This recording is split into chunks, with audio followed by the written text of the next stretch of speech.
نبی اکرم صلی اللہ علیہ وآلہ وسلم کی آئلی زندگی کے مطالعہ میں نمبر 1 محبت کرنے والے شوہر، نمبر 2 حقوق کا خیال، نمبر 3 نجی زندگی کے بشری شوہر، نمبر 4 انتظام خانگی زندگی میں سب سے پہلا تعلق شوہر اور بیوی کا ہوتا ہے۔ آپ صلی اللہ علیہ وآلہ وسلم نے ایک سے زائد نکاح کیے اور تمام ازواج سے مثالی سلوک کیا۔ نبی کریم صلی اللہ علیہ وآلہ وسلم کے کاشانہ اقدس میں بیک وقت مختلف مزاج، مختلف حیثیت اور مختلف عمر کی ازواج مطہرات تھیں۔ ان میں عرب کے سرداروں کی بیٹیاں بھی تھیں، غریب و نادار خواتین بھی، صاحب حسن و جمال بھی تھیں اور صاحب کمال بھی، زیادہ عمر والیاں بھی تھیں اور کم عمر والیاں بھی، تیز مزاج بھی تھیں اور صبر و تحمل والیاں بھی۔ لیکن آپ صلی اللہ علیہ وآلہ وسلم نے سب کے حقوق ادا کیے اور سب سے یکساں مہر و محبت کا برتاؤ رکھا کہ کبھی کسی کو شکایت کا موقع نہ ملا۔ حضور صلی اللہ علیہ وآلہ وسلم اپنی ازواج مطہرات سے حد درجہ محبت رکھتے۔ حضرت خدیجہ رضی اللہ تعالی عنہما آپ صلی اللہ علیہ وآلہ وسلم کی پہلی بیوی تھیں۔ جب وہ نکاح میں آئیں تو ان کی عمر 40 برس تھی۔ نکاح کے بعد 25 برس تک زندہ رہیں۔ نبی کریم صلی اللہ علیہ وآلہ وسلم کو ان سے بے انتہا محبت تھی اور ان کی زندگی تک حضور صلی اللہ علیہ وآلہ وسلم نے کوئی دوسری شادی نہ کی۔ حضرت خدیجہ رضی اللہ تعالی عنہما کی وفات کے بعد آپ صلی اللہ علیہ وآلہ وسلم کی محبت کا یہ عالم تھا کہ جب بھی کوئی جانور ذبح کرتے تو حضرت خدیجہ رضی اللہ تعالی عنہما کی سہیلیوں کے پاس اس کا گوشت ضرور بھجواتے۔ حضرت عائشہ رضی اللہ تعالی عنہما فرماتی ہیں کہ مجھے جتنا رشک خدیجہ رضی اللہ تعالی عنہما پر آتا تھا اتنا رسول اکرم صلی اللہ علیہ وآلہ وسلم کی کسی بیوی پر نہیں آتا تھا، حالانکہ میں نے انہیں دیکھا بھی نہیں تھا، لیکن رسول اکرم صلی اللہ علیہ وآلہ وسلم ان کا بکثرت ذکر کیا کرتے تھے۔ اکثر آپ صلی اللہ علیہ وآلہ وسلم کوئی بکری ذبح فرماتے، پھر اس کے ایک ایک عضو کو جدا فرماتے اور اسے خدیجہ رضی اللہ تعالی عنہما کے ملنے والیوں کے پاس بھیج دیا کرتے تھے۔ کبھی میں آپ صلی اللہ علیہ وآلہ وسلم سے کہہ دیتی کہ دنیا میں خدیجہ کے سوا اور کوئی عورت نہیں، تو فرماتے ہاں وہ ایسی ہی تھیں اور انہی سے میری اولاد ہوئی۔ حضرت عائشہ رضی اللہ تعالی عنہما سے روایت ہے، ایک مرتبہ حسانہ میں زنیہ نبی کریم صلی اللہ علیہ وآلہ وسلم سے ملنے آئیں۔ آپ صلی اللہ علیہ وآلہ وسلم نہایت مہربانی سے اس کا حال دریافت فرماتے رہے۔ وہ چلی گئیں تو میں نے پوچھا یہ بڑھیا کون تھی جس سے ایسی عنایت سے آپ باتیں فرماتے تھے؟ تو آپ صلی اللہ علیہ وآلہ وسلم نے فرمایا خدیجہ کی سہیلی تھیں، اسے خدیجہ رضی اللہ تعالیٰ عنہا سے بہت محبت تھی۔ آپ صلی اللہ علیہ وآلہ وسلم کے اپنی ازواج مطہرات کے ساتھ تعلقات انتہائی خوشگوار تھے، کسی کی بھی دل شکنی آپ صلی اللہ علیہ وآلہ وسلم کو گوارا نہ تھی۔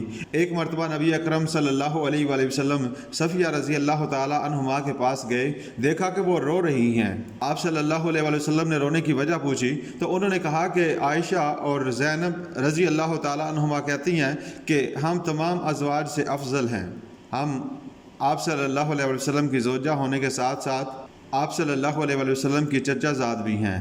تو آپ صلی اللہ علیہ وسلم نے ان کی دلداری کرتے ہوئے فرمایا کہ تم نے یہ کیوں نہیں کہہ دیا کہ ہارون علیہ السلام میرے باپ، موسیٰ علیہ السلام میرے چچا اور محمد صلی اللہ علیہ وآلہ وسلم میرے شوہر ہیں۔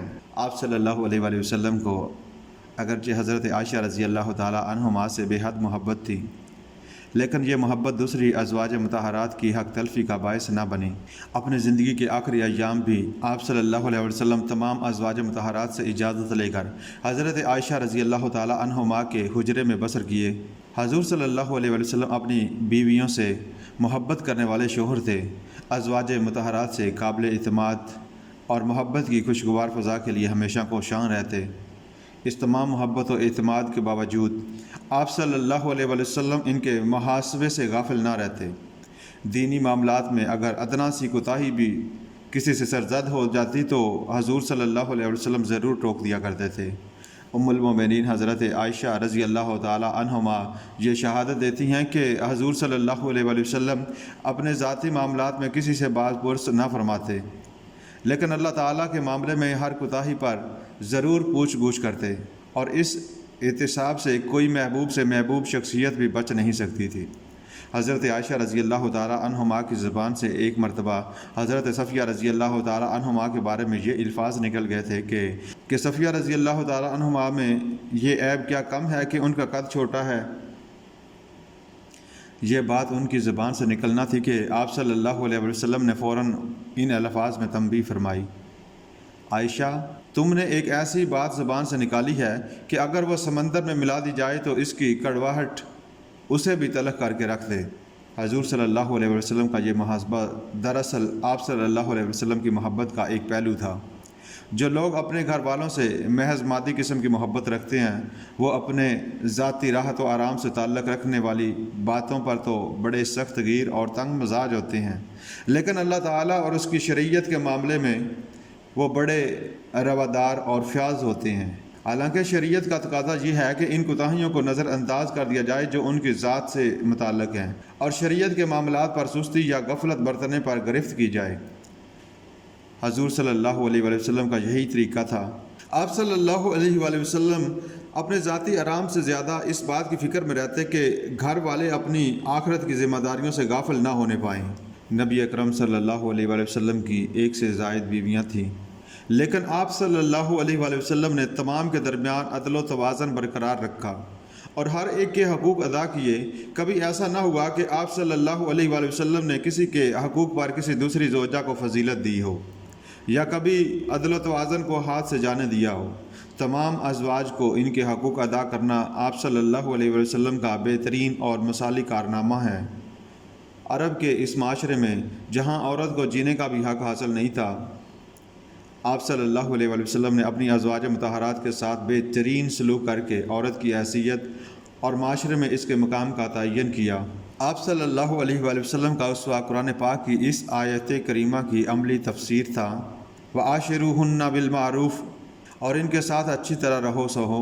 آپ صلی اللہ علیہ وسلم کے متعدد ارشادات میں عورتوں سے حسن سلوک کی تلقین کی گئی ہے۔ حضرت عائشہ رضی اللہ تعالی عنہما فرماتی ہیں کہ حضور صلی اللہ علیہ وآلہ وسلم نے فرمایا، تم میں سے بہترین وہ ہے جو اپنے گھر والوں کے ساتھ اچھا ہے، اور میں اپنے گھر والوں کے ساتھ بہت اچھا ہوں۔ مومنین میں سے کامل ایمان والا وہ ہے جو سب سے زیادہ حسن اخلاق والا ہے، اور تم میں سے بہتر وہ ہے جو اپنی عورتوں کے لیے سب سے بہتر ہے۔ حضور صلی اللہ علیہ وآلہ وسلم اپنی ازواج مطہرات کے حقوق کا اس حد تک خیال رکھتے کہ جب آپ صلی اللہ علیہ وآلہ وسلم سفر پر روانہ ہوتے تو اپنی رضا سے یا ازواج میں سے کسی کی خواہش پر ان کو ساتھ نہ لیتے، بلکہ اس سلسلہ میں تمام ازواج کے نام قرہ ڈالتے تھے، اور جس کے نام قرہ نکل آتا وہ ساتھ جاتی تھیں، پھر کسی کے لیے کوئی عذر بھی نہیں رہ جاتا۔ آپ صلی اللہ علیہ وآلہ وسلم ازواج مطہرات سے اس طرح سلوک کرتے کہ ان میں سے ہر ایک کو یہی احساس ہوتا کہ گویا آپ صلی اللہ علیہ وآلہ وسلم انہی کے لیے ہیں۔ آپ صلی اللہ علیہ وآلہ وسلم ان کا اس طرح خیال رکھتے کہ گھر کے کام کاج میں ان کا ہاتھ بٹا دیتے اور ان کی ہر ضرورت کو پیش نظر رکھتے تھے۔ بیویوں کے حقوق میں معاشی تحفظ کو بہت اہمیت حاصل ہے۔ قرآن پاک میں ان کے مہر کا حکم دیتے ہوئے اللہ تعالیٰ کا فرمان ہے، اور تم بیویوں کو ان کے مہر خوش دلی سے دے دیا کرو، ہاں اگر وہ اس مہر کا کچھ حصہ تمہارے لیے خوش دلی سے چھوڑ دیں تو خوش ہو کر کھاؤ۔ ایک اور جگہ ارشاد فرمایا، وسعت والے پر اس کی حیثیت کے مطابق اور تنگ دست پر اس کی حیثیت کے مطابق۔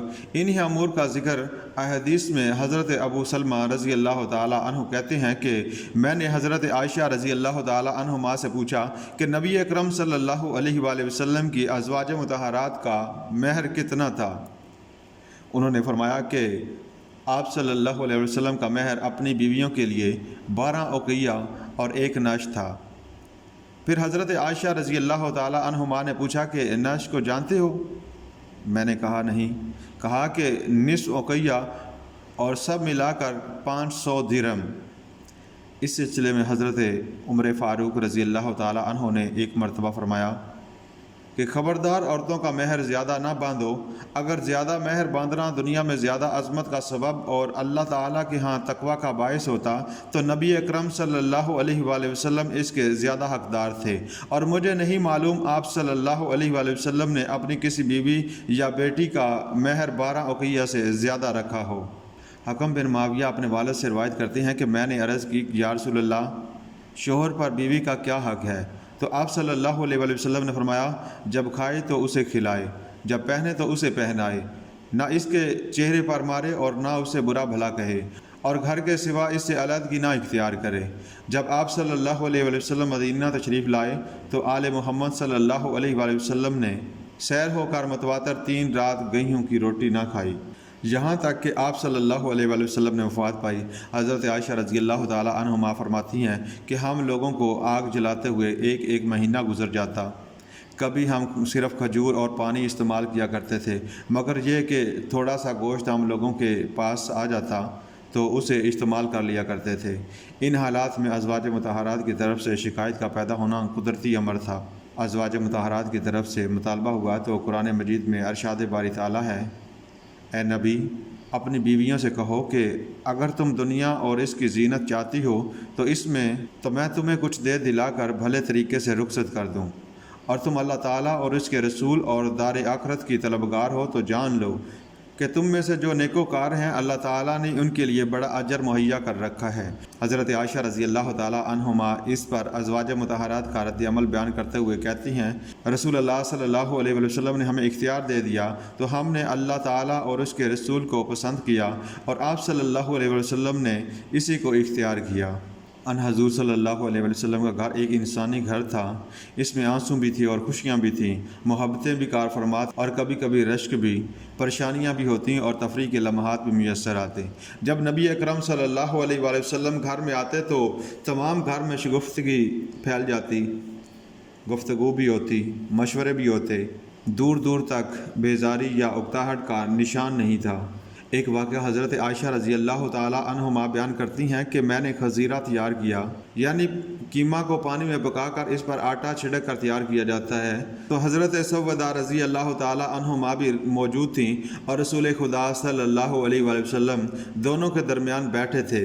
بے تکلفی کی فضا تھی۔ میں نے سودہ سے کہا کھاؤ، انہوں نے انکار کیا، پھر اصرار کیا، انہوں نے انکار کیا، ادھر سے پھر کہا گیا کہ کھاؤ ورنہ میں تمہارے منہ پر مل دوں گی۔ حضرت سودہ رضی اللہ تعالیٰ عنہما نے پھر بھی نہ کھایا۔ میں نے خزیرہ میں ہاتھ ڈال کر سودہ کے منہ پر مل دیا۔ اس بے تکلفی پر حضور صلی اللہ علیہ وسلم خوب ہنسے اور سودہ سے کہا کہ تم بھی اس کے منہ پر ملو تاکہ حساب برابر ہو جائے۔ سودہ نے بھی ایسا ہی کیا۔ حضور صلی اللہ علیہ وسلم پھر ہنسے۔ حضرت صفیہ رضی اللہ تعالیٰ عنہما کھانا نہایت عمدہ پکاتی تھیں۔ ایک دن انہوں نے کھانا پکا کر حضور صلی اللہ علیہ وسلم کے پاس بھیجا۔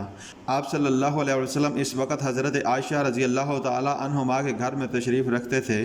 حضرت عائشہ رضی اللہ تعالیٰ عنہما نے خادم کے ہاتھ سے پیالہ لے کر زمین پر دے مارا۔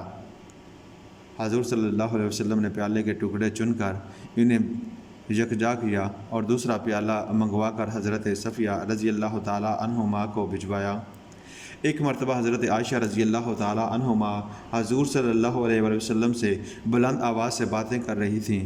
اتفاقاً حضرت ابوبکر صدیق رضی اللہ تعالیٰ عنہ آ گئے اور حضرت عائشہ رضی اللہ تعالیٰ عنہما کو تھپڑ مارنا چاہا، لیکن حضور صلی اللہ علیہ وسلم آڑے آ گئے۔ حضرت ابوبکر صدیق رضی اللہ تعالیٰ عنہ غصے میں باہر چلے گئے۔ آپ صلی اللہ علیہ وسلم نے حضرت عائشہ رضی اللہ تعالیٰ عنہما سے کہا کہ کیوں عائشہ، کیسا بچایا؟ تو انہوں نے شرمندہ ہو کر گردن جھکا دی۔ چند روز بعد حضرت ابوبکر صدیق رضی اللہ تعالیٰ عنہ حضور صلی اللہ علیہ وآلہ وسلم کی خدمت میں حاضر ہوئے تو دیکھا کہ حالت بدل چکی ہے۔ بولے مجھے بھی صلح میں شریک کر لو جیسے اس دن میں نے جنگ میں شرکت کی تھی۔ تو آپ صلی اللہ علیہ وآلہ وسلم نے فرمایا ہاں۔ ایک مرتبہ حضرت عائشہ رضی اللہ تعالیٰ عنہما سے آپ صلی اللہ علیہ وسلم نے فرمایا کہ تو مجھ سے جب ناراض ہوتی ہے تو میں سمجھ جاتا ہوں۔ بولے آپ کو کیوں کر معلوم ہوا؟ ارشاد ہوا جب تو خوش ہوتی ہے تو محمد صلی اللہ علیہ وسلم کے رب کی قسم کھاتی ہے، اور جب ناراض ہوتی ہے تو ابراہیم علیہ السلام کے رب کی قسم کھاتی ہے۔ ایک مرتبہ چند ازواج مطہرات نے حضرت فاطمہ رضی اللہ تعالیٰ عنہما کو حضور صلی اللہ علیہ وسلم کے پاس سفیر بنا کر بھیجا۔ آپ نے حضور صلی اللہ علیہ وسلم سے عرض کی کہ ازواج مطہرات نے مجھے سفیر بنا کر بھیجا ہے کہ آپ صلی اللہ علیہ وسلم حضرت ابوبکر صدیق رضی اللہ تعالیٰ عنہ کی بیٹی کو ہم پر ترجیح دیتے ہیں۔ حضور صلی اللہ علیہ وسلم نے فرمایا جانے پدر، کیا تم اس کو نہیں چاہتی جسے میں چاہتا ہوں؟ جناب سیدہ نے واپس جا کر کہا کہ اب میں اس معاملے میں دخل نہ دوں گی۔ حضرت زینب رضی اللہ تعالیٰ عنہما جنہیں حضرت عائشہ رضی اللہ تعالیٰ عنہما کی برابری کا دعویٰ تھا وہ منتخب ہوئیں، انہوں نے پیغام بڑی دلیری سے پیش کیا۔ حضرت عائشہ رضی اللہ تعالیٰ عنہما سنتی رہیں، پھر اس نے رسول صلی اللہ علیہ وسلم پا کر اس زور کی تقریر کی کہ حضرت زینب رضی اللہ تعالیٰ عنہما لاجواب ہو گئیں۔ حضور صلی اللہ علیہ وسلم نے فرمایا، کیوں نہ ہو ابو بکر کی بیٹی ہے۔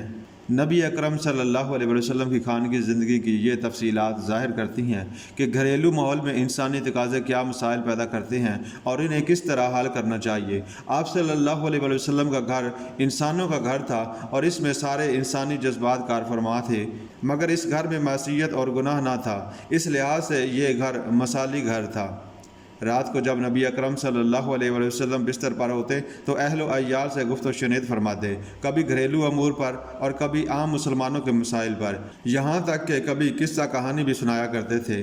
ایک مرتبہ آپ صلی اللہ علیہ وسلم نے حضرت عائشہ رضی اللہ تعالیٰ عنہما سے ام ذرہ کی کہانی بیان کی۔ اس کہانی میں ام ذرہ نامی عورت اپنے خاوند کا اعلیٰ کردار پیش کرتی ہے۔ کہانی کے خاتمے پر حضور صلی اللہ علیہ وسلم نے حضرت عائشہ رضی اللہ تعالیٰ عنہما سے کہا، میں بھی تمہارے حق میں ویسا ہی ہوں جیسا کہ ابو ذرہ ام ذرہ کے لیے تھا۔ ان تمام واقعات سے بخوبی اندازہ ہو جاتا ہے کہ نبی اکرم صلی اللہ علیہ وسلم کا گھر جیتے جاگتے انسانوں کا گھر تھا، جس میں جذبات و احساسات کے اتار چڑھاؤ بھی تھے، شگفتگی اور خوش گفتاری بھی تھی، اور رشک و شکر کے ملے جلے جذبات بھی، شفقت و محبت بھی تھی، اور ایک دوسرے کے لیے عزت و احترام بھی۔